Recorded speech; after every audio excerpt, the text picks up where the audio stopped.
নমস্কার, আমি নমিতা পণ্ডিত। আজকে আমি তুলে ধরব একটা পিছিয়ে পড়া রাজ্য বিহার, তার সম্বন্ধে। একটা পিছিয়ে পড়া রাজ্য বিহার তার নিজের চেষ্টায় কিভাবে উঠে দাঁড়িয়েছে এবং আমাদের একটা পশ্চিমবঙ্গ সে কিভাবে আস্তে আস্তে শিক্ষা থেকে নিচে চলে যাচ্ছে।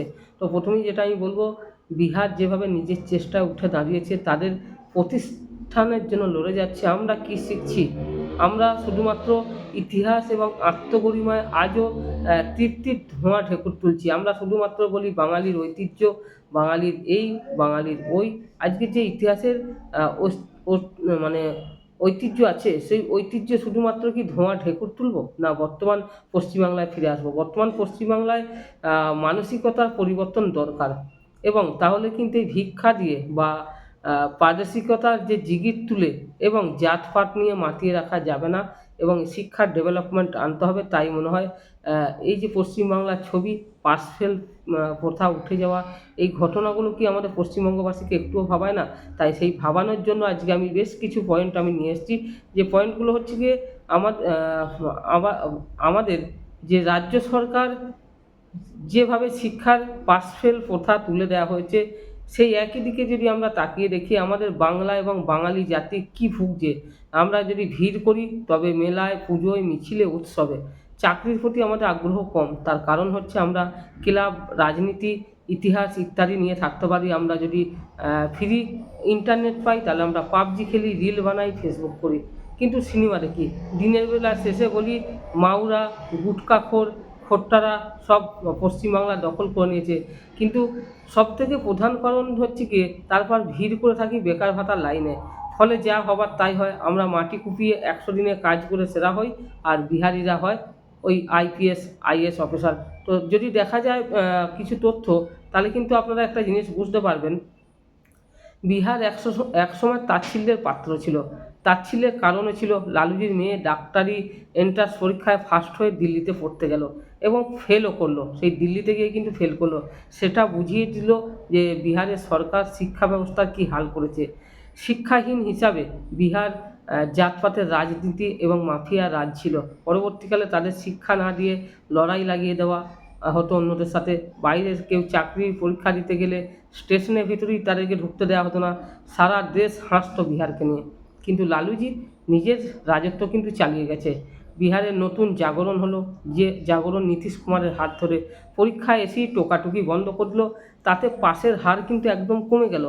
পাসের হার কমে যাওয়ার জন্য কিন্তু মানুষ সেখানে তাদের কোয়ালিটি এবং কোয়ান্টিটির মধ্যে কিন্তু তারা পার্থক্য গড়ে তুলল। তাদের কোয়ান্টিটি কমে গেল এবং তাদের যে কোয়ালিটি ছিল, সেই কোয়ালিটি কিন্তু আস্তে আস্তে বাড়তে লাগলো।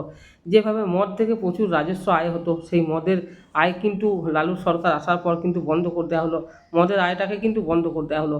কিন্তু তারপরেও কিন্তু যে মদ থেকে রাজস্ব আয় আসতো প্রচুর পরিমাণে, প্রচুর পরিমাণে রাজস্ব আয় এসেছে, সেই মদ কিন্তু নীতিশজি এসে কিন্তু মদটাকে বন্ধ করে দিল এবং রাজ্যকে বাঁচানোর জন্য কড়া হাতে শাসন করতে লাগলো। সেই শাসনের মধ্যে কী ছিল? সেই শাসনের মধ্যে ছিল, দমন করলেন জাতপাতের রাজনীতি। প্রথমেই এসে শেষ করলেন মদ, তারপর দমন করলেন জাতপাতের রাজনীতি, তারপর করলেন দলিত আর রণবীর সেনার লড়াই, এবং সেই লড়াই রক্তপাত বন্ধ হলো। নতুন বিহারের অঙ্কুরোদ্গম হলো। নতুন বিহারের যে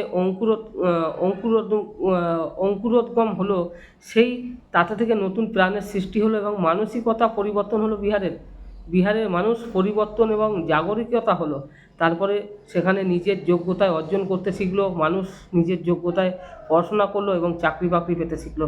কিন্তু আমাদের পশ্চিমবঙ্গে কিন্তু সেই ঘটনা যদি আমরা দেখি, পশ্চিমবঙ্গের ঘটনা আস্তে আস্তে যেন পরীক্ষার পাস ফেল প্রথা তুলে দিয়ে গা মানে স্কুলগুলোকে যেভাবে গাজোয়ারি চলছে, পশ্চিমবঙ্গের শিক্ষা ব্যবস্থা একদম অচল হয়ে গেছে। এবং এই অচল হয়ে যাওয়ার জন্য কিন্তু পশ্চিমবঙ্গের মানুষ কিন্তু ঠিক বুঝতে পারছে যে তারা কোথায় চলছে এবং কোথায় যাচ্ছে।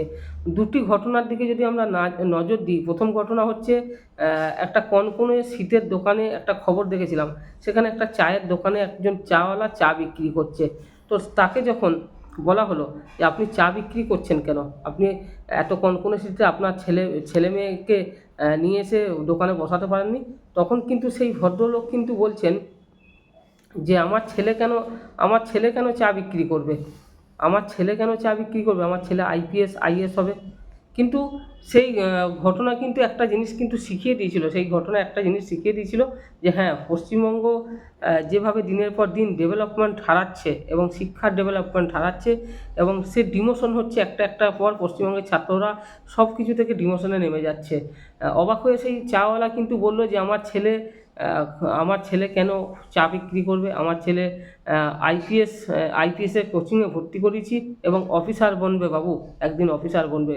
অবাক হয়েছিলাম সেই চাওয়ালার কথায়, খবর নিউজটা পড়ে ভাবতে বাধ্য হয়েছিলাম যে হ্যাঁ, পশ্চিমবঙ্গে এই বিহারের একজন অশিক্ষিত মানুষ তার ছেলেকে আইপিএস আইএএস বানাচ্ছে, আর আমাদের পশ্চিমবঙ্গের ছেলেমেয়েরা কোথায় কী করছে। কিন্তু এত কিছুর মধ্যেও কিন্তু একটা খবর, তারপরে আরও একটা খবর দেখেছিলাম, বিহারের সাসারাম প্ল্যাটফর্মে প্রত্যেক দিন বিকেলে জড়ো হয় কয়েকশো ছেলেমেয়ে। সেখানে কেন জড়ো হয়, তার কারণ হচ্ছে সেই স্টেশনে ইন্টারনেট সুবিধে এবং কারেন্ট দুটিই পাওয়া যায়, সেই সুযোগ নিয়ে তারা স্টাডি করে। জিআই, জিকে, কারেন্ট, টপিক, অঙ্ক, ইংরাজি, লক্ষ্য একটাই, সরকারি চাকরি পেতেই হবে, যে কোনোভাবে আমাদেরকে সরকারি চাকরি পেতেই হবে। তারা সারা ভারত কিন্তু অবাক হয়ে গেছিলো সেই ছবি দেখে, যে চাকরি পাওয়ার জন্য প্রতিজ্ঞাবদ্ধ একদল যুবক, যা বিগত বিহারে আমরা দেখিনি।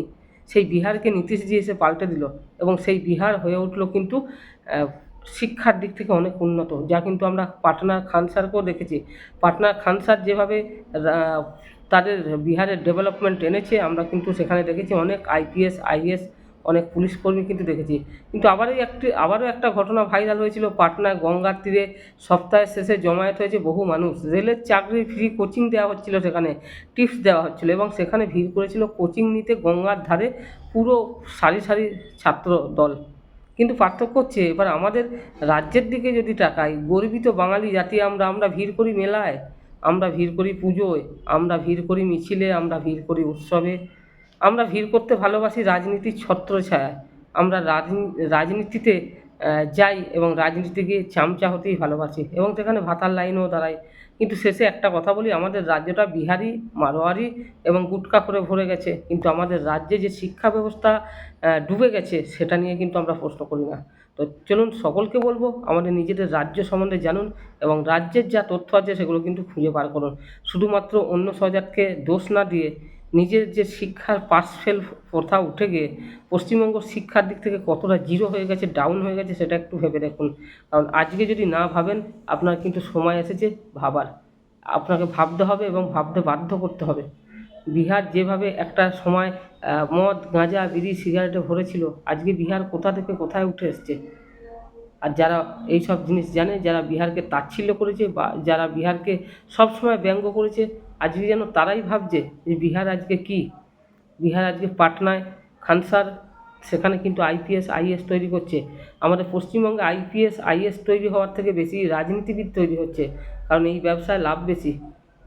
তাই সকলকে বলবো বিহারের ডেভেলপমেন্ট দিকে তাকান এবং যদি আপনাদের আমার ভিডিওটা ভালো লাগে তাহলে অবশ্যই আমার পেজটাকে সাবস্ক্রাইব করবেন এবং পাশে থাকবেন। তো সকলকে একটা কথা বলবো, বিহারের ডেভেলপমেন্ট থেকে শিখুন। বিহার কিন্তু তাদের লালুজিকে হটিয়ে তাদের রাজ্যের বিপ্লব ঘটিয়ে এনেছে। তো নমস্কার, ভালো থাকবেন এবং সকলে ভিডিওটা দেখবেন। যারা দেখবেন তাদের ভুল বা ঠিক যাই মনে হোক না কেন, কমেন্টে বলে যাবেন।